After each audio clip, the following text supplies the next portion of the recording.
Bien, recientemente se ha introducido la ley 2160 de 2021, que ha incorporado en el ordenamiento jurídico algunas modificaciones al sistema de contratación estatal. Vale la pena hacer algunos comentarios en relación con las modificaciones que trae.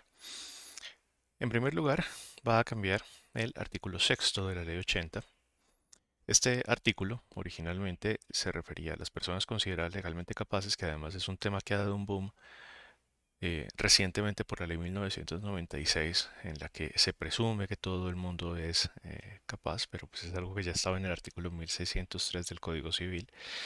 Y bueno, al margen de eso, se relaciona también los consorcios y las uniones temporales. La modificación que se trae eh, incorpora los cabildos indígenas, las asociaciones de autoridades tradicionales indígenas, los consejos comunitarios de comunidades negras y adicionalmente organizaciones de base de comunidades negras, afrocolombianas, raizales y palenqueras, además de formas y expresiones organizativas que pues bueno, deben tener un registro que lleva el Ministerio del Interior.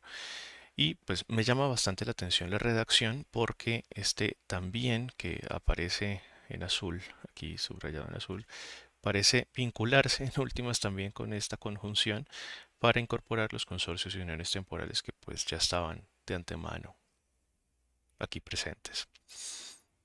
Bueno, pues es como un error de redacción posiblemente, pero en cualquier caso pareciera claro por la redacción y en la interpretación sistemática que lo que se hace es incorporar muchas de estas entidades negras e indígenas fundamentalmente a la posibilidad de contratar con el Estado.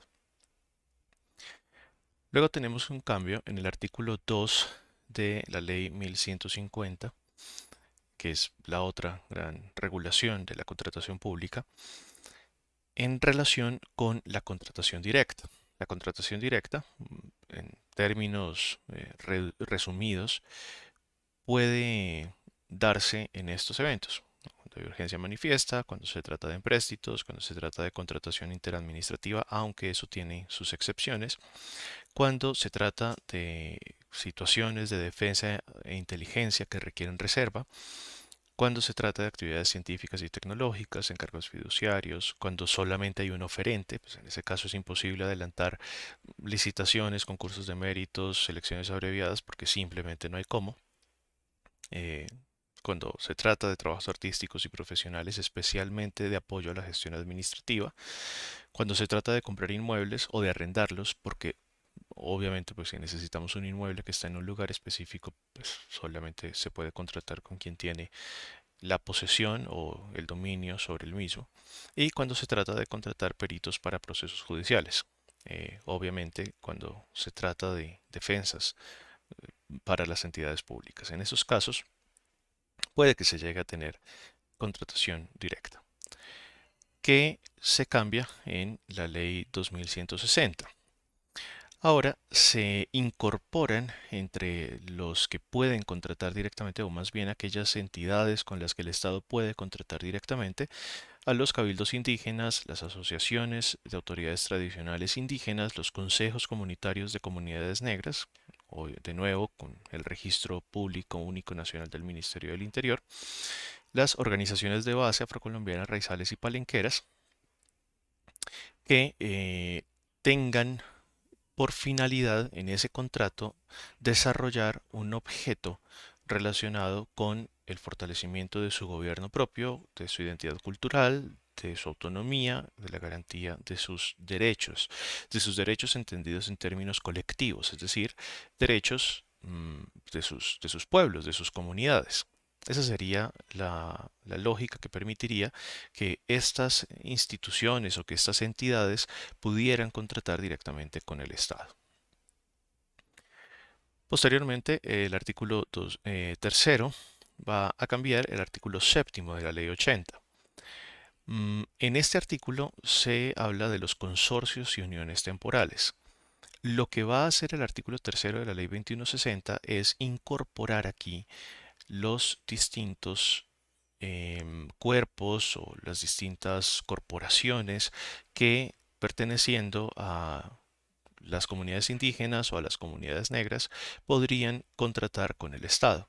Entonces incorpora los cabildos indígenas, los consejos comunitarios de comunidades negras, formas o expresiones organizativas, que me queda la duda aquí, porque los define como manifestaciones. No son personas jurídicas como lo indica en el Consejo Comunitario, no son entidades públicas especiales como en el Cabildo Indígena, no son asociaciones como las organizaciones de base o como las mismas asociaciones que corresponden a organizaciones de segundo nivel, por lo que me queda la inquietud de si su categoría jurídica sería análoga a la de un patrimonio autónomo o si de fondo sí hay una persona jurídica constituida. Claro, igual ahí está la dificultad que señala López Blanco en el primer tomo de Derecho Procesal sobre la necesidad de actualizar nuestro concepto de sujeto jurídico, dado que tenemos muchos entes que no se consideran sujetos jurídicos pero que tienen derecho de acción. Pues en esa medida son sujetos jurídicos o incluso personas. Pero bueno, al margen de eso, me queda la duda aquí sobre la naturaleza jurídica de estas formas o expresiones organizativas y se incorpora en este artículo tercero estas organizaciones.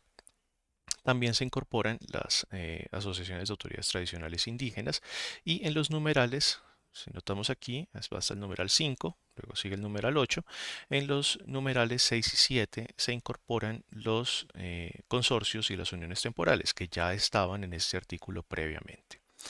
Adicionalmente, el artículo séptimo de la Ley 80 trae dos parágrafos, un parágrafo 1 y un parágrafo 3, porque el segundo había sido derogado. El primero, pues, exige que se indique si se está participando como consorcio o unión temporal, porque eso va a tener unas diferencias en el alcance de la responsabilidad. Cuando se trata de un consorcio, se responde solidariamente de todo. Cuando se trata de una unión temporal, se responde solidariamente por el cumplimiento del objeto. Pero no se responde solidariamente, por ejemplo, por multas, no se responde solidariamente por sanciones que se puedan imponer en el desarrollo de ese contrato. Entonces, un primer requisito es que se indique con claridad de qué se trata. Y el parágrafo 3 se refiere a la existencia de sociedades que tengan como objeto ejecutar aquello que los pliegos de condiciones están pidiendo. En ese caso se les trata como consorcios, con el fin de que cuando se disuelva esta persona jurídica, porque una de las causales de disolución es que se agote el objeto. Entonces, si yo constituyo una sociedad para ejecutar el objeto que prevén unos pliegos de condiciones, pues cuando lo haya acabado de cumplir, entraré en causal de disolución. La lógica de este parágrafo tercero es que pueda perseguir posteriormente a los que fueron miembros de esa sociedad, aunque se haya disuelto, porque los estoy tratando como consorcio y no como persona jurídica distinta. Es decir, estoy dejando de lado el velo corporativo que se establecería para este caso. Bien, el artículo tercero de la ley 2160 convierte en parágrafo segundo el parágrafo tercero que acabamos de ver e incorpora un parágrafo tercero adicional. Los miembros que hagan parte de los consorcios o no temporales no podrán contratar acorde con lo previsto en la presente ley cuando hayan sido sancionados disciplinaria, fiscal o penalmente.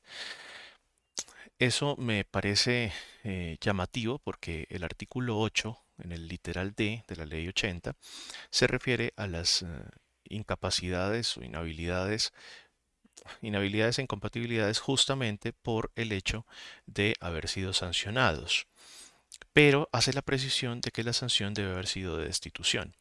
Este parágrafo tercero pues queda como muy amplio porque el Código Disciplinario Único que todavía está vigente hasta marzo de 2022 prevé sanciones, por ejemplo, que son de amonestación escrita. Entonces, si un funcionario fuera sancionado por un evento culposo de la naturaleza que fuera, y fuera sancionado con una amonestación escrita, quedaría sin derecho posteriormente a contratar con el Estado, porque este parágrafo tercero tampoco está planteando un plazo de vigencia para esa incapacidad. Bueno, queda ahí la inquietud que me surge. Finalmente, la ley 2160, en el artículo cuarto, cambia el artículo 65 de la ley 80, que bueno, básicamente se refiere a los controles y a las intervenciones que se ejercen en materia fiscal sobre el desarrollo de los contratos, y lo que hace el artículo cuarto de la ley 2160 es básicamente incorporar lo que dice la Constitución Política en su artículo 267 en el inciso 2 en relación con el control preventivo y concomitante. Entonces, básicamente es eso lo que se está incorporando allí, una norma que ya estaba a nivel constitucional y que se ha incorporado ahora a la ley 80. Muchas gracias. Esto ha sido todo.